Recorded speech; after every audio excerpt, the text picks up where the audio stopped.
playing better, but I was encouraged just by the purpose of the practice, the intensity that we had, and, again, that's what, look, is everybody you can look at this all the way you want. What I want the players to understand is this.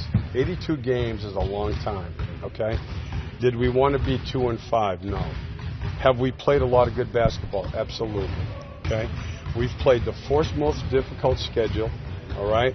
If you look at the advanced analytics of our quality of play, we actually, by quality of shots that we've given up and made, we should be 4-2-1, okay? And the biggest thing is this whole league is about playing in playoff games. We're 2-5, and we're 1 game out of 8, and we're 2 games out of 5th. We've played 7 games. So it's all about making progress and all about getting better. And as a group yesterday, we had a really, really good practice. And when we put good practices together, that's when we'll play a full 48 minutes, and that's when we'll win. Do you remind guys of that, or are they veterans enough to know that they know? I think every guy has to hear that every day. I mean, that's what the NBA is all about. Look, when you have 8 games and 13 nights like you were talking about, do you talk to guys about getting their rest and taking care of their bodies even more? That was the other one yesterday. We'll have 5 stretches like this during the season. I think 2 8-game stretches, 2 9-game stretches, and 1 10-game stretch where, listen, we're either through these next 8 games, we'll put ourselves in a position where we're in good shape, it'll be tough shape, or we'll be in a hole, or we've done well. And it happens quickly. And you have to use every opportunity to get better. Some days it'll just be film. What you do, how you handle shoot-arounds are important. But obviously their rest so that they can be right mentally is everything. To what extent, if any, do you maybe vary the rotation just to help try and keep guys sharp? Maybe play a 10th guy or an 11th guy. That could easily happen. Again, and it's all dependent on. I think that's always the same thing. It's a good question. Is Sunday will be determined a little bit by what happens tonight. Monday will be determined probably to a greater extent by what happens on Sunday. You know what I mean? So you just go day to day with that. Would you please repeat what you said exactly 2:25 into your comment? That was a good question. Next question. Yeah. Well, how much does Clippers worry you with the firepower they can bring off the bench? Listen, they're top. I believe, unless I'm wrong, I think they're top 7 in offense and defense. And but their bench scoring has been, they have 1 game in the 70s, right? One in the 80s, I believe, which is just unbelievable. So, they're getting great bench play. But they have size. They have a veteran team, and they've played, really well both ends of the floor. Coach, shots are going to fall. They know shots are going to fall. How do you keep them from stressing or pressing? I don't even talk about it because I don't think. As you guys know, what goes on here is totally different than what is talked about outside. Look, we have guys. I just say Evan.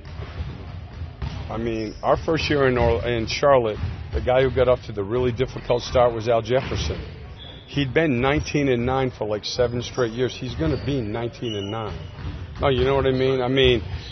Evan's going to be 17 points at good efficiency or more by the time the season's over. That's not. What you have to do is, and they know it, you have to build a game. You have to build a game.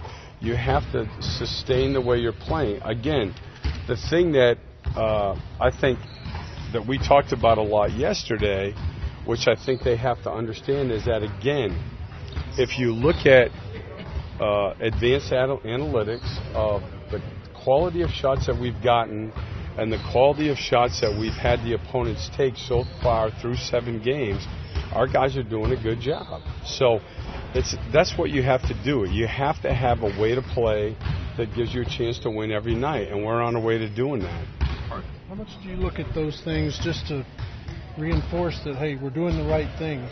Absolutely. Yeah. Or there's 2 parts to that, John, to me is, 1, we're doing a lot of good things or we're doing the right things, or 2, this and this is good and this is killing us. The one thing for sure is our rebounding It's got to get back to what we were doing in preseason. In preseason, we were more physical, and we were rebounding the ball well. So we were 3rd overall in preseason, and we're like 17, 18 right now, and that's not going to work. Are you pleased with the ratio of above the break threes versus corner threes? Well, I know we've shot a lot of threes, and actually, again, for the most part, they've been good ones. And then, to me, it always gets back to the same thing. I think it's much more important of how they're being created, to me. Like if you look at right now, and it's a very small sample size, is, I believe this to be right, 5 of the 6 teams who have shot, there's 6 teams, I believe, are averaging 43s a game, okay? 6 teams. 5 of them are in the bottom half of offensive efficiency overall.